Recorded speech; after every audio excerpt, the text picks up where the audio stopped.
Assalamualaikum warahmatullahi wabarakatuh. Perkenalkan, nama saya Sabi Rahmadini dari Prodi Rekayasa Kosmetik dengan NIM 122500014. Di sini saya akan menjelaskan sedikit tentang saraf. Apa itu sistem saraf? Sistem saraf adalah sistem organ yang terdiri atas serabut saraf yang tersusun atau sel-sel saraf yang saling terhubung dan esensial untuk persepsi sensoris indrawi, aktivitas monotrik, volunter dan involunter organ atau jaringan tubuh, dan homeostatis berbagai proses fisiologis tubuh.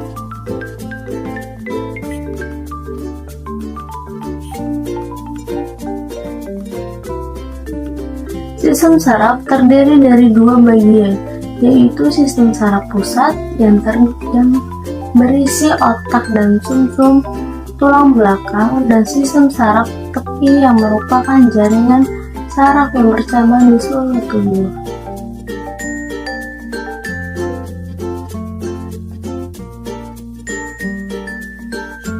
Neuron adalah sel saraf, unit struktural dan fungsional sistem saraf. Di sini terdapat 4 neuron. Yang pertama neuron unipolar, neuron bipolar, neuron multipolar, dan neuron pseudonipolar. Di sini terdapat reseptor, sentuhan dan tekanan beserta bagian-bagiannya. Di sini ada kulit ari yang disebut lapisan pelindung dan tidak ada pembuluh darah. Di sini ada dermis, yaitu lapisan-lapisan tengah yang terletak di antara dermis dan jaringan subkutan. Sini ada ujung saraf bebas yang bekerja terhadap respon nyeri dan perubahan suhu. Di sini ada sel dermasiar, sejenis reseptor sentuh yang terletak di dekat papila dermal di atas. Di bawah sini ada sel pancianan yang salah satu dari 4 jenis utama sel mechanoprotein. Ada kulit mamalia yang gundul atau tidak berbulu. Yang terakhir, serabut saraf sensorik, yaitu sel saraf yang bertanggung jawab untuk mengubah rangsangan eksternal dari lingkungan menjadi impuls atau rangsangan listrik internal. Jenis neuron monotrik dan sensorik, yaitu monotrik memiliki akson dan beberapa dendrit, dan sensorik tidak memiliki dendrit. Di sini bisa kita lihat ada bagian reseptor saraf, neuron sensorik, interion, dan neuron monotrik. Reseptor saraf adalah salah satu atau sekelompok sel saraf lainnya yang berfungsi untuk mengenali rangsangan tertentu yang berasal dari luar atau dalam tubuh. Neuron sensorik adalah neuron yang memiliki badan sel berkumun untuk membentuk saraf atau simpul ganglion. Interion adalah hubungan antara neuron monotrik yang membentuk jaringan fungsional. Neuron monotrik merupakan sel saraf yang berfungsi untuk membawa impuls dari otak atau sumsum tulang belakang menuju efektor.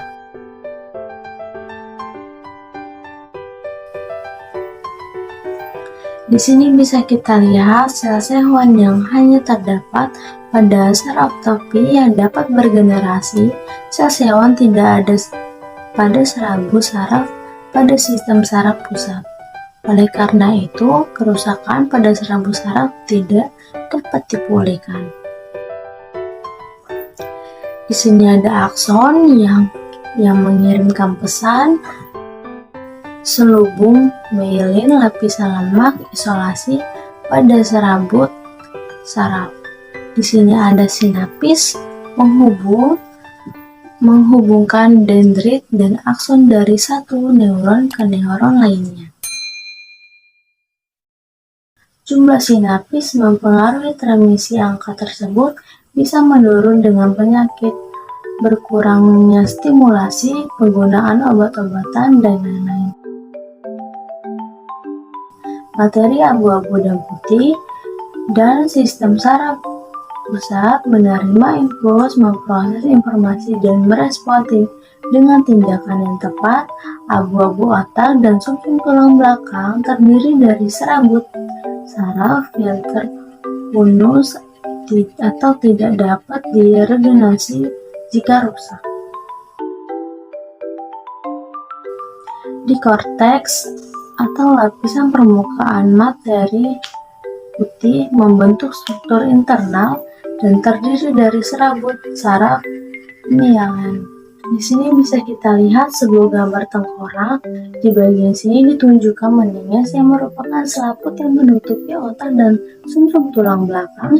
Jika diperbesar, terdapat durameter atau dua lapisan arachnoid dan piameter. Dapat kita bedakan kalau durameter adalah membran luar, arachnoid membran dalam adalah diameter.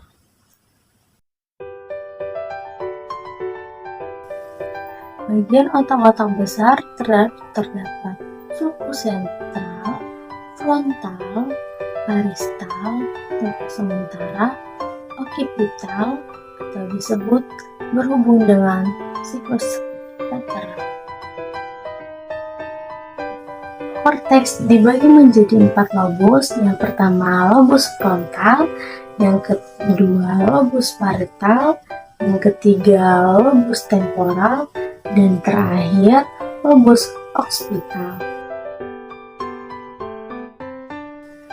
Bagian otak kecil adalah yang terbesar. Kedua bagian dari otak mengandung serabut saraf yang menghubungkan ke setiap bagian sistem saraf pusat, mengordinasikan pola gerakan sukarela dan tidak disengaja menyesuaikan otot untuk mempertahankan postur secara otomatis. Di sini ada talamus. Talamus adalah pusat penyampaian untuk semua impuls sensorik kecuali penciuman atau indera penciuman dan area motorik korteks. Bagian batang otak terdiri dari 3 struktur: materi abu-abu dan kontrol, otak tengah, refleks, visual dan indera pendengaran. Materi putih, pons, berperan dalam mengatur kontrol, visceral atau organ enteral, medulla oblongata menghubungkan sisa otak ke tulang sumsum belakang. Bisa kita lihat struktur tulang belakang sumsum. Tulang belakang sumsum memiliki 31 segmen. Sumsum tulang belakang 44 cm lebih pendek dari tulang belakang sehingga ruas-ruasnya tidak sesuai dengan tulang belakangnya. Sumsum tulang belakang. Pada setiap segmen sumsum tulang belakang, sepasang saraf sensorik dan motorik kiri dan kanan bercabang dan terhubung ke sistem saraf tepi. Cairan cerebrospinal. Di bagian kepala dan tengkokan terdapat sistem saraf pusat atau SSP yang di dalamnya terdapat cairan cerebrospinal atau CSF untuk melindungi otak dan tali pusat dari guncangan yang dapat menyebabkan cedera. Kita lanjut ke saraf perceiver beserta fungsinya. Saraf penciuman membawa input sensorik untuk penciuman. Saraf optik membawa input sensorik untuk penglihatan. Saraf okulomotor mengontrol otot-otot mata dan kelopak mata. Saraf troklear mengontrol bola mata. Saraf wajah mengontrol otot wajah dan kepala. Saraf pendengaran memberikan pendengaran seimbang. Yang terakhir, saraf glossopharyngeal mengontrol air liur, menelan, dan merasa. Lanjut ke vagus. Vagus adalah saraf kranial terpanjang dan meluas untuk mengendalikan jantung, paru-paru, dan perut. Saraf aksesori memungkinkan gerakan kepala dan bahu. Saraf hipovagus mengontrol otot-otot lidah. Sistem saraf otonom adalah bagian dari sistem saraf perifer. Itu mengontrol fungsi dari tubuh yang tidak disengaja seperti berkeringat, sekresi kelenjar, tekanan darah, dan jantung. Ini dibagi menjadi divisi simpatis dan parasimpatis. Sistem saraf simpatis bertanggung jawab atas respon cari atau melawan, peningkatan kewaspadaan, laju metabolisme pernapasan, tekanan darah, detak jantung dan berkeringat, serta penurunan fungsi